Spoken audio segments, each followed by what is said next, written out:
wa man walah amma ba'd.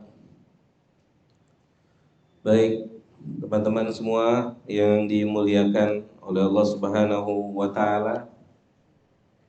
Kita lanjutkan kembali kajian kita. Kita balik kepada firman Allah Subhanahu wa taala dalam surat Al-Hujurat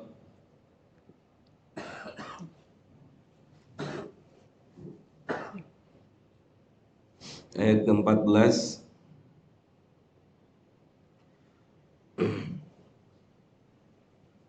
Yang mana di sini Allah Subhanahu wa taala menafikan keimanan di dalam atau keimanan yang telah diakui oleh siapa? Arab Badui. Qul lam tu'minu, katakan ya Muhammad. Jadi mereka ini mendeklar, menganggap diri mereka telah beriman dengan lisan-lisan mereka. Kemudian yang merespon tentang benar atau tidak benarnya iman mereka langsung Allah yang meresponnya. Maka ayat ini pun harus menjadi perhatian buat kita semua jemaah. Kenapa? Karena banyak sekali hadis-hadis Nabi SAW yang mengatakan la tu'minu atau la yu'minu, tidak beriman seseorang, tidak beriman seseorang, tidak beriman seseorang, tidak beriman seseorang gitu. Banyak sekali hadis-hadis Nabi yang berbicara seperti itu.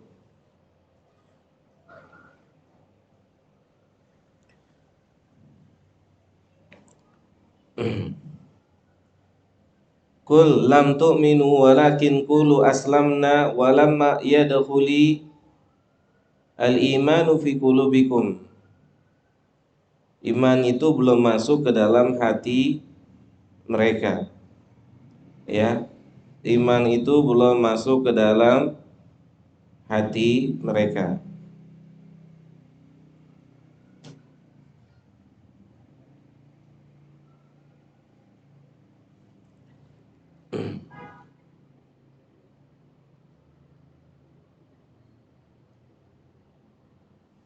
Berarti iman itu bukan hanya sebatas di lisan, tetapi iman pun ada di dalam hati.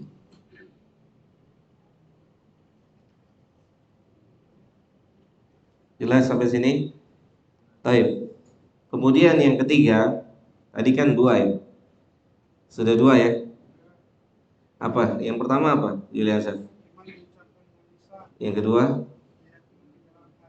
Yang ketiga, a'malu bil jawarih, beramal dengan anggota tubuh.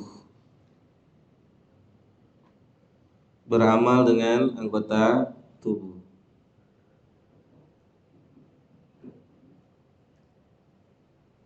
Nah, ini 3 paket harus ada dalam diri seseorang.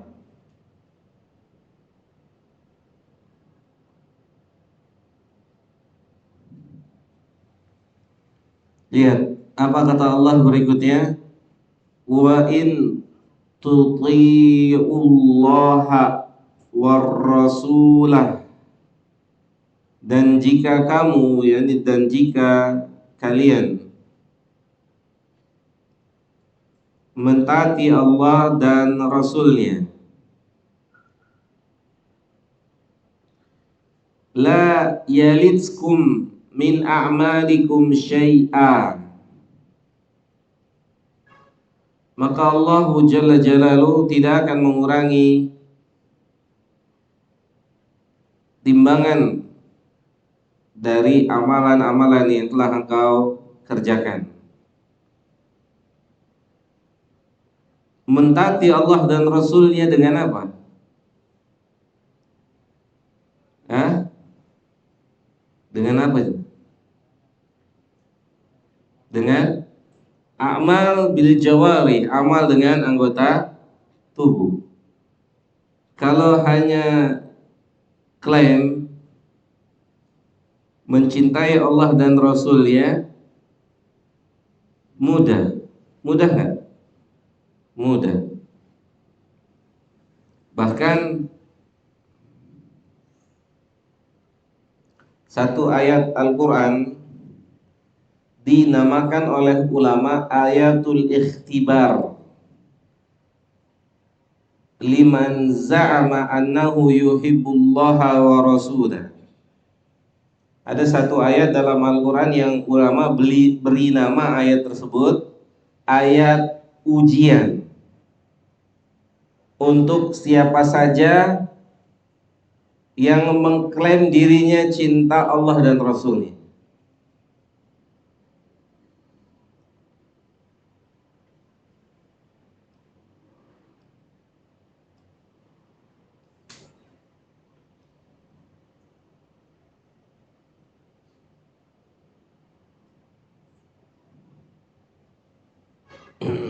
Yaitu surat Ali Imran ayat ke-31.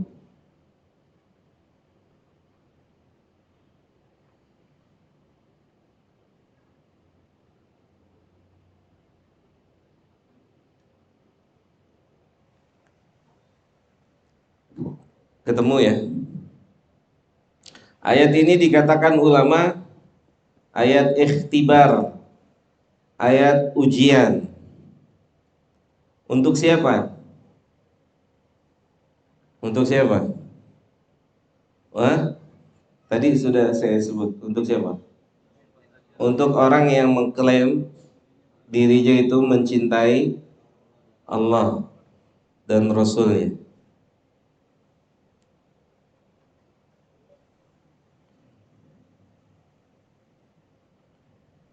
Kalau kata Irwan, mana Irwan?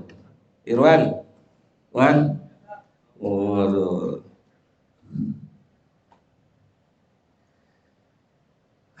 Kata Irwan, pres mana Wan? Oh, toko warung. Jangan ngaku anak rally kalau nggak main di mana? Di lumpur, di jalur, bukan begitu, Om Edson. Bukan begitu, Gifari. Walaupun baju rally-nya satu lemari, bener nggak? Jelas ya. Nah, itu ilustrasi saja, ilustrasi sederhana saja.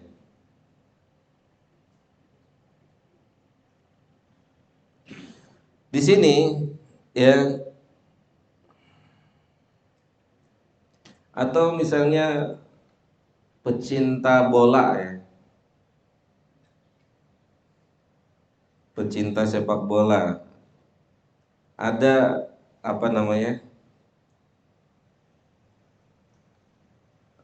kata-kata mereka itu sampai mati gitu. Ya, apa namanya, dukung klub ini sampai mati. Iya, Saleh, ada nggak? Apa tuh, Sal?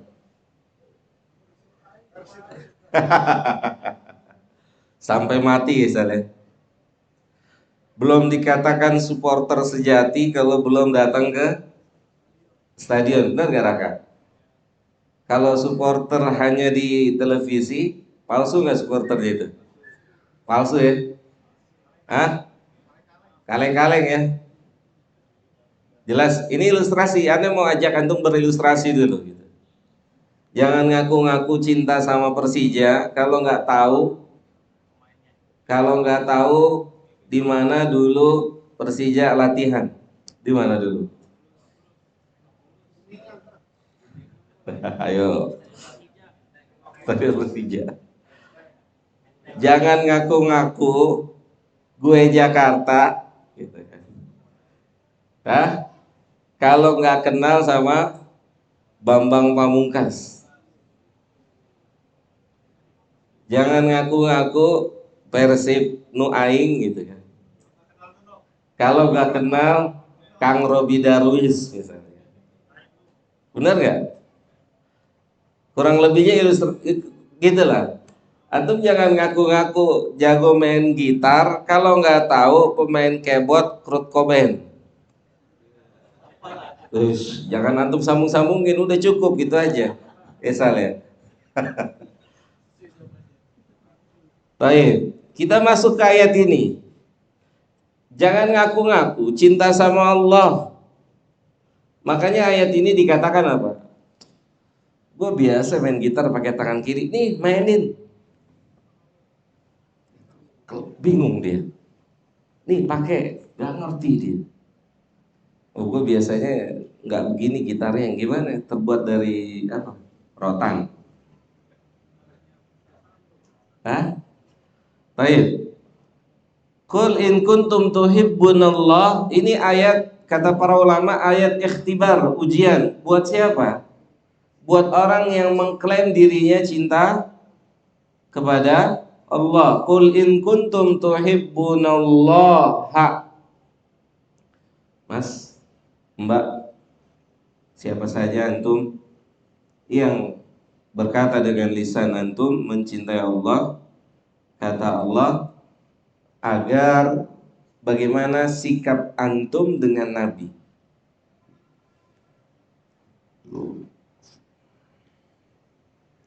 Fattabi'uni yuhibbukumullahu. Kalau antum memang cinta pada Allah, oke, sekarang ikutin Nabi Sallallahu Alaihi Wasallam. Apa yang diikuti? Ibadahnya, muamalahnya, cara berpakaiannya, dan seluruh dari apa yang pernah ada dari Nabi. Karena Nabi uswatun hasanah untuk apa? Untuk semuanya, komprehensif. Bukan hanya untuk apa Yuliasan? Bukan hanya untuk ibadah. Sebagian orang menjadikan Nabi qudwah dalam perkara ibadah saja. Padahal Nabi qudwah dalam semua bidang. Nabi qudwah dalam semua bidang. Nabi adalah qudwah, panutan sallallahu alaihi wasallam. Fattabi'uni. Oke, kalau antum ngaku-ngaku cinta Allah, ikuti aku. Ikuti siapa? Ikuti Rasul sallallahu alaihi wasallam. Ayat ini ikhtibar buat kita semua. Ikhtibar, ujian buat kita semua. Kita sedang belajar agama. Saat kita sedang belajar agama, maka poin dari belajar itu apa?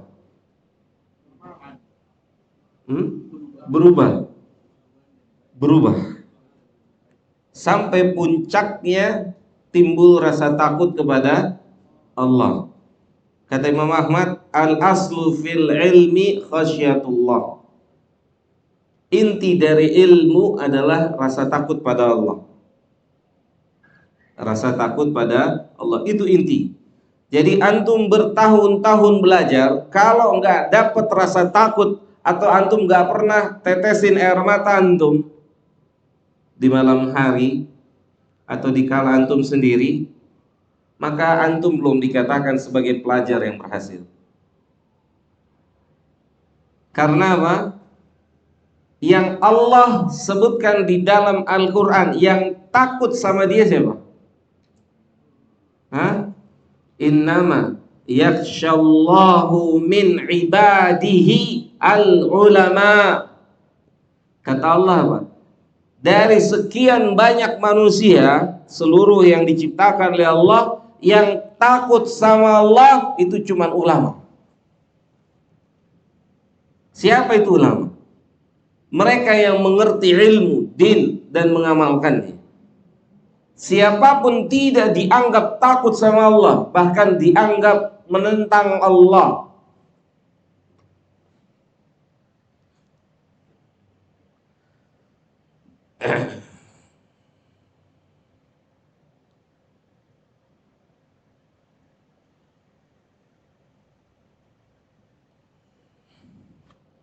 Taib.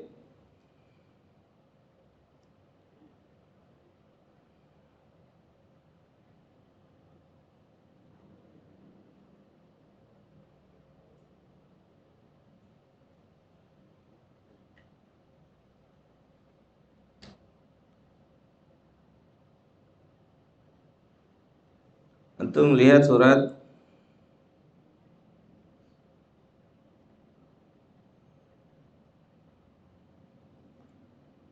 Fatir ayat 28.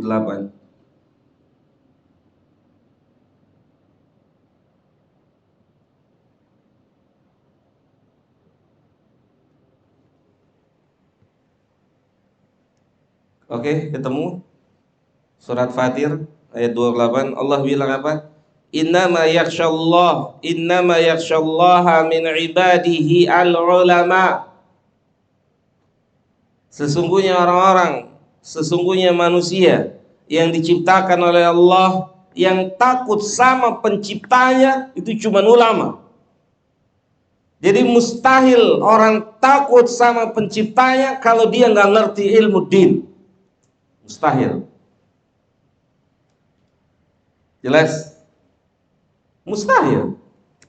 Antum tahu anak kecil, walad sogir, ya, anak kecil umur 5 tahun lah ya, mungkin anak saya atau anak antum 5 tahun 4 tahun, misalnya ketemu DKI 1, kira-kira apa yang dia akan perbuat? Sama kayak antum apa enggak? Hah? Gimana dia? Makan es krim cuek aja ya? Benar nggak? Makan es krim, cemong-cemongin. Mungkin Bapak DKI 1 dipeperin bajunya gitu kan? Kenapa bisa begitu? Hah? Nggak ngerti, nggak paham siapa orang ini. Nggak ngerti. Akan timbul kesadaran itu di usia naik, kepalanya sudah mulai berfungsi. Ya Allah, dulu saya ketemu dia tuh, bajunya saya peperin tuh es krim. Hah? Kapan dia mulai ingat begini? Kapan bisa begini ya? Saat otaknya sudah berfungsi dengan baik. Sahih? Nyata? Oke, Anda tanya dulu sama antum. Antum pernah lihat anak kecil main air kencing? Air kencing? Pernah lihat gak? Antum dan anak kan dulunya begitu. Sahih gak? Jangan bilang enggak, kan gak sadar dulu kecilnya. Benar gak Londi? Hah? Rasanya gimana? Sahih gak? Orang sampai dibikinin apa? Dibikinin apa? Bubur merah. Kenapa? Kenapa dibikinin bubur merah? Tradisi tuh. Habis makan kotoran tuh. Tahu kalau orang Betawi tahu tuh. Sahih kan? Jadi anak kecil ada nya. Rasanya apa? Tahu? Masih ingat toh? Taib, ikhwan, ini pelajaran. Kenapa dia melakukan ini? Boy, kenapa boy? Gak ngerti itu kotoran boy. Sahih. Ana mau buka puasa, nasi kebuli nih, ya kan? Ana ngambil tinggal sebentar, nasi kebuli jadi bubur. Kenapa? Disiram air putih sama ubay anak-anak. Ya Allah, subhanallah. Terus ketawa-ketawa, Abi, gitu. Subhanallah. Nasi kebuli jadi bubur. Antum mau apain? Kalau antum jingir, yang salah siapa? Antum. Bapaknya yang salah. Ini Ini pendidikan. Kalau ngadepin orang bodoh, diem aja, cuekin. Namanya orang bodoh, cuekin aja. Paham? Orang bodoh itu ngomongnya sembarangan. Orang bodoh itu bertindaknya sembrono, nggak pakai akal, nggak dipertimbangkan. Besok harus tanggung jawab atas lisannya. Besok harus tanggung jawab atas perbuatannya. Itu orang bodoh. Sahih? Nggak berpikir. Besok dia harus tanggung jawab apa yang pernah keluar dari lisannya itu. Dia harus tanggung jawab apa yang pernah dia lakukan dengan anggota tubuhnya besok di hadapan Rabbul Izzah. Bagaimana kalau orang-orang yang terzalimi bilang, saya tuntut besok dia di hari kiamat? Hah? Gimana? Gimana nasib kita? Kalau dia bilang, saya tuntut dia besok di hari kiamat, saya nggak mau peduli urusan yang kayak gini hari ini, biarin aja. Urusannya nanti antara saya dengan Allah. Gimana? Repot kan? Repot ya? Makanya Nabi SAW mengatakan, ittaqul zulm, hati-hati dengan perbuatan kezaliman. Fa inna zulma zulumatun yaumal qiyamah. Karena kezaliman itu adalah sebuah kegelapan yang akan menghasilkan kegelapan untuk pelakunya besok di hari kiamat.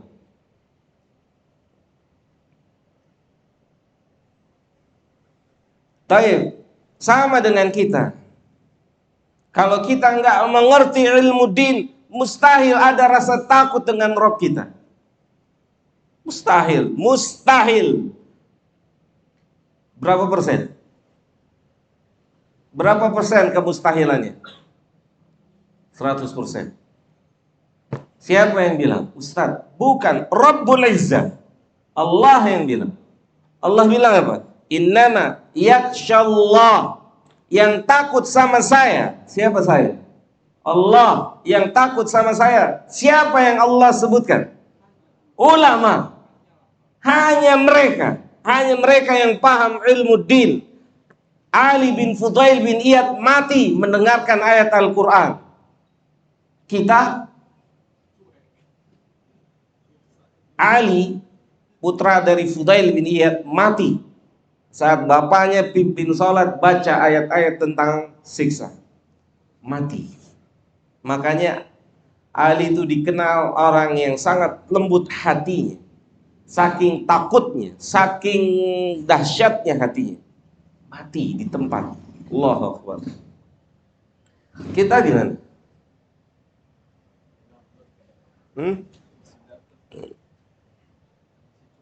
Jadi masih jauh ya? Jauh ya? Jauh ya? Antum perhatikan, Ustaz, bagaimana caranya saya bisa rasa takut sama Allah? Berapa kali antum belajar dalam seminggu? Ya kalau sempat aja saya, subhanallah. Kalau bukan negara hukum kita tempelengin palanya. Hah? Subhanallah. Hah? Lihat Allah. Antum ada, kalau manusia ada yang bilang saya takut sama Allah, saya takut sama Allah, bohong. Bohong. Dan dengan apa antum bisa bilang bohong? Dengan ayat ini. Dengan ayat ini. Bohong. Karena Allah hanya menetapkan yang takut sama dirinya ulama, orang yang paham ilmu din. Orang yang paham ilmu din.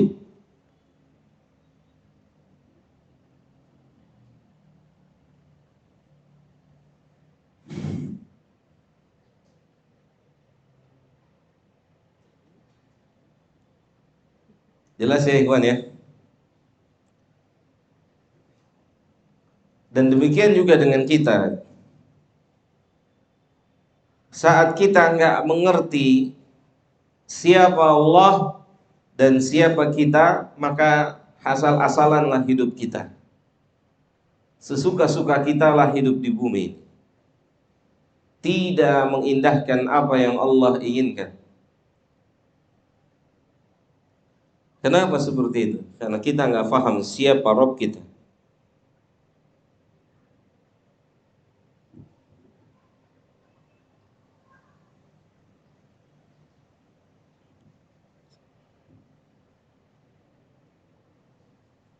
Berarti jalan untuk takut sama Allah, jalannya apa? Apa Fikri? Belajar. Belajar, mutalaah, belajar. Gak ada jalan lain. Antum semakin belajar, semakin belajar, semakin belajar, semakin belajar, tahu siapa Rabb antum. Ya? Belajar, tahu jadi siapa Rabb kita.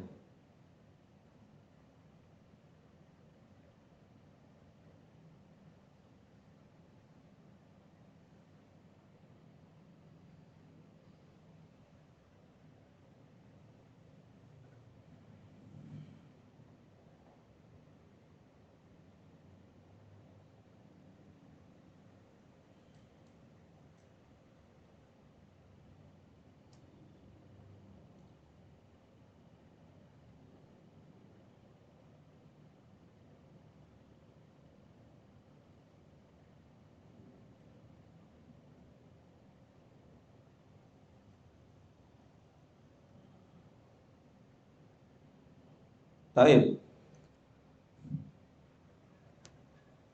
Qul in kuntum tuhibbunallaha fattabi'uni. Ikutilah aku. Maka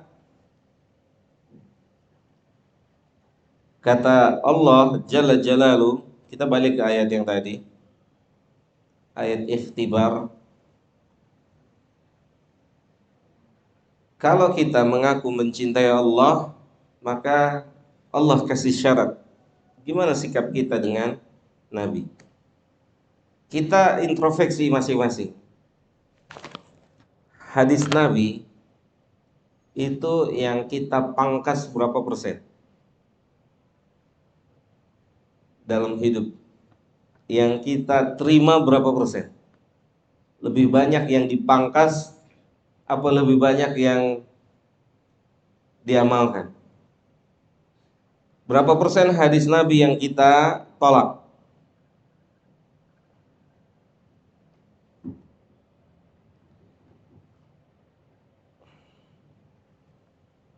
Jelas maksudnya ya? Mafhum sampai sini jelas? Ada yang mau tanya?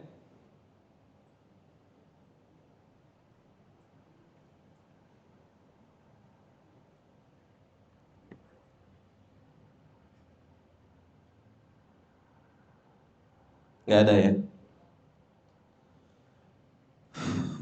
Kita balik lagi surat Al-Mujadilah atau Mujadalah ayat 11. Di buku antum ada.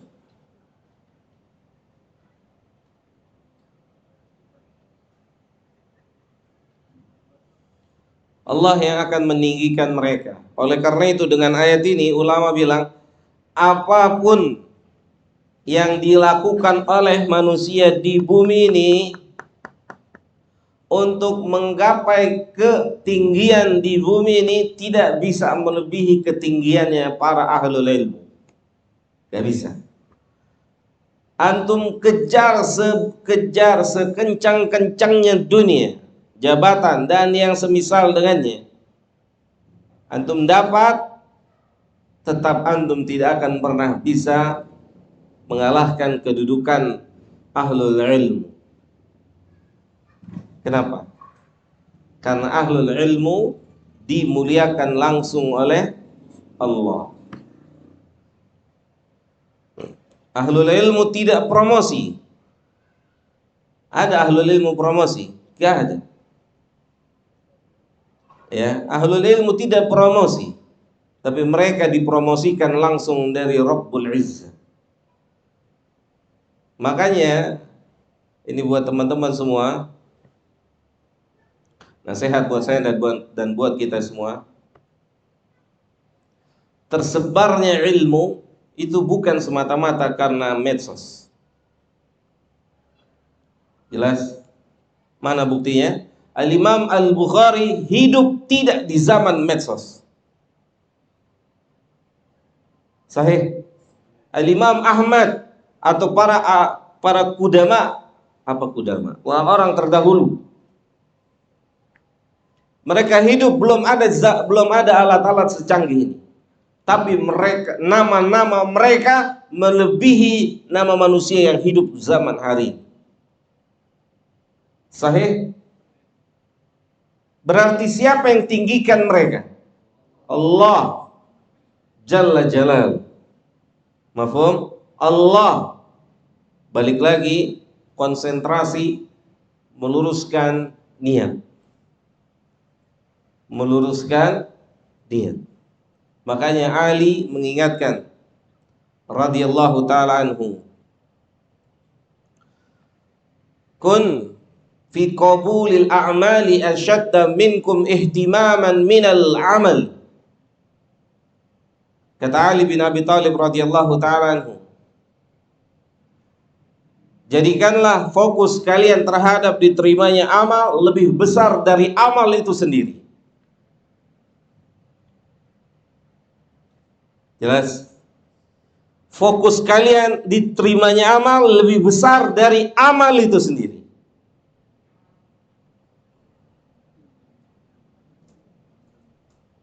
Sebagian manusia fokus dalam beramal apa? Fokusnya apa? Sebagian manusia dalam beramal fokusnya apa? Amalnya. Bagaimana subscribe-nya? Bagaimana followernya? Bagaimana jamaahnya? Sahih? Nyata? Nyata? Kalau subscribe, kalau follower, atau apapun namanya, yang menjadi tolak ukur sebuah kebenaran, maka atau yang menjadi tolak ukur masuk atau tidak masuk surga seseorang, maka seharusnya ada nabi yang gak masuk surga. Sahih? Karena ada seorang nabi, gak ada satu orang pun umatnya. Gak ada. Jelas? Gak ada. Antum mau bilang dakwahnya gak maksimal, gimana nabi gak maksimal? Gak mungkin.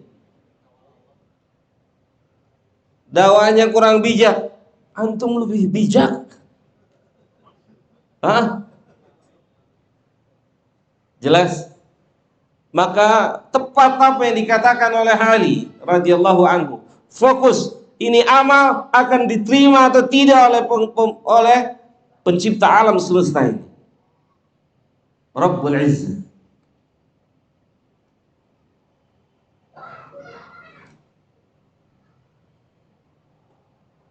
Jelas ya jemaah ya? Bukan berarti kita tidak maksimal dalam memberikan amal. Kita tetap maksimal, tetapi maksimalnya buat Allah. Jelas? Maksimalnya buat siapa? Allah. Bukan untuk manusia, tapi untuk Allah. Karena yang diharapkan dari amal adalah ganjaran dari Allah.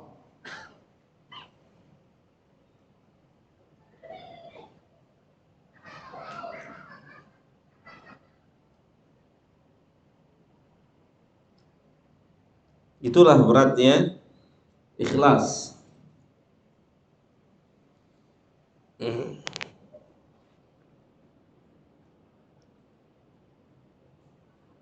Ayat ini belum selesai. Ayat ini belum selesai ya. Ayat 11 nanti kita bahas pada pertemuan berikutnya, insyaallah. Ada yang mau tanya?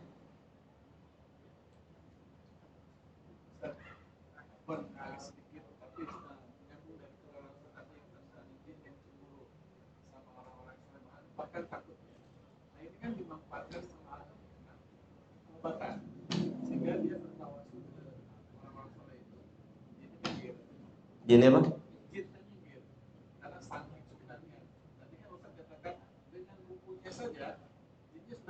Takut, iya.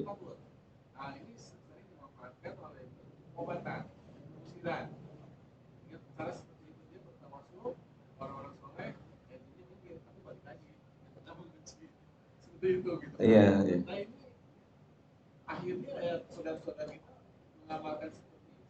Sedangkan tawasul kita hanya boleh dengan asmaul husna. Iya, iya. Ini termasuk kayak apa Ustaz? Iya. Karena ini kan salah satu dampak dari ilmu tadi diaplikasikan di dalam kehidupan sehari-hari. Boleh nggak? Baik. Saya jawab ya. Saya pernah punya hutang dengan masalah ini ya. Iya, waktu itu Iya. Nggak jadi ya. Belum saya bahas ya. Saya bahas sekarang. Antum ingat-ingat baik-baik. Ini testimoni langsung dari pelaku. Kemudian juga riwayat. Testimoni dari pelaku gini.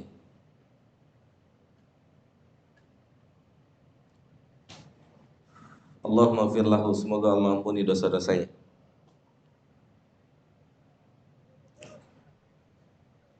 Karena beliau sudah meninggal.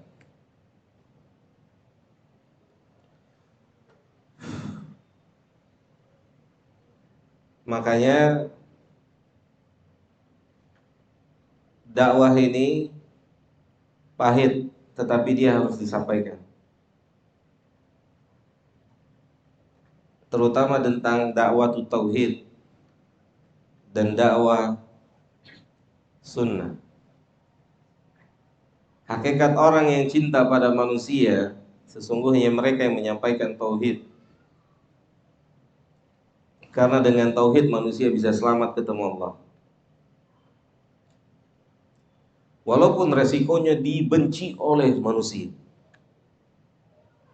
tidak disuka oleh manusia, tapi hakikatnya mereka adalah orang-orang yang cinta pada manusia, karena mereka menyampaikan tauhid.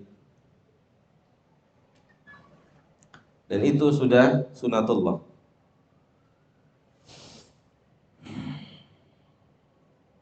Suatu ketika saya kenal dengan seseorang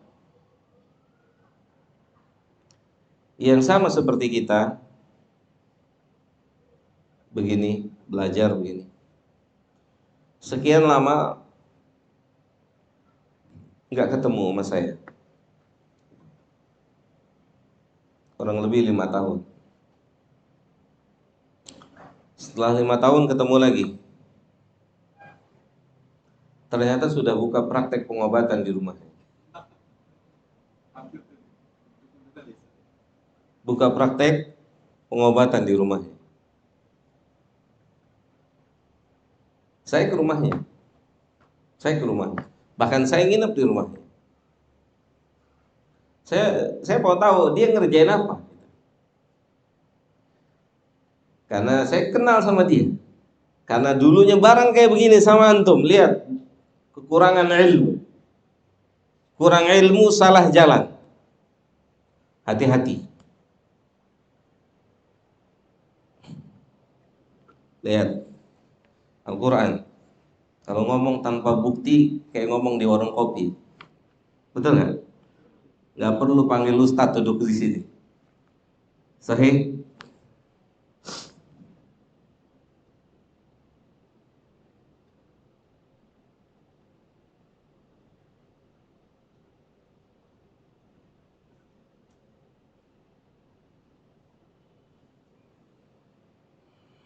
Antum buka surat Al-Kahfi ayat 104.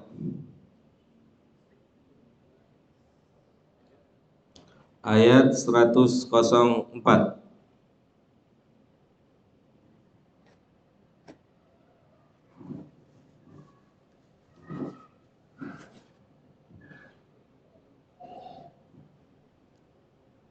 Ini ayat sebagai dalil yang sering saya sampaikan. Kalau antum mau tahu antum ada di atas kebenaran atau tidak, antum tanya atau antum lihat, ada nggak orang, ada nggak ulama yang berjalan seperti jalannya antum hari ini? Mafhum? Kalau nggak ada, perjalanan ulama seperti perjalanan antum, berarti antum berjalan di atas jalan yang salah. Kalau antum bilang nafsi-nafsi, kalau antum bilang nafsi-nafsi, apa fungsi ulama? Yang Allah bilang fas'alu ahla dzikri in kuntum la ta'lamun. Allah bilangnya tanya kepada mereka. Siapa mereka? Ulama. Apa kata Allah? Alladzina dhalla sa'yuhum fil hayatid dunya. Allah langsung bilang apa? Kata Allah apa? Orang-orang yang perbuatannya di kehidupan dunia ini sia-sia, gak ada maknanya. Dia udah berusaha, dia sudah berusaha beramal, tapi Allah bilang apa? Dhalla, sia-sia amalnya itu menyimpang.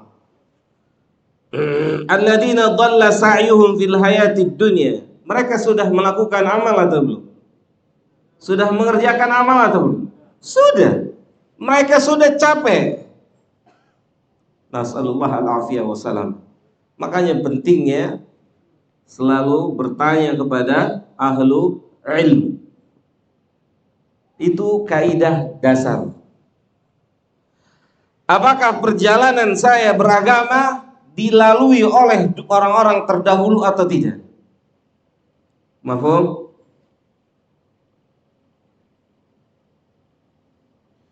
Kata Allah, wahum yahsabuna annahum yuhsinuna sun'a. Antum lihat itu, Allah bilang apa? Ini peringatan buat saya dan buat antum. Mereka mengira, mereka menduga apa yang mereka kerjakan itu baik. Kebaikan itu tidak dengan duga-duga, tetapi dengan dalil, dengan wahyu. Sahih, mafhum? Jelas?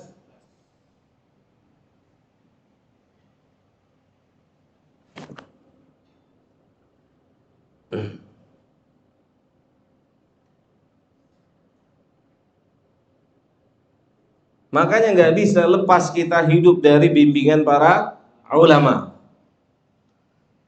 Tepat Syekh Sulaiman Ar-Ruhaili hafizahullah, beliau bilang, ma'akum al-kabair. Di negeri kalian ada orang-orang yang besar dalam usia dan ilmu. Itu Syekh bilang gitu. Di negeri kalian ada orang-orang yang dibesarkan ada orang-orang yang besar dengan ilmu dan usianya. Kemudian Syekh mengatakan al barakatu ma'al akabir, hadis Nabi SAW. Keberkahan itu ada bersama orang-orang yang besar, baik besar usianya ataupun besar ilmunya. Menunjukkan gak bisa kita hidup tanpa mereka. Gak bisa. Awal kesesatan dalam hidup ini setelah menjauhi mereka, siapapun pembesarnya itu. Saya kasih contoh nyata, real. Orang yang dapat nilai kumlot summa kumlot, jenius, jadi gembongnya teroris.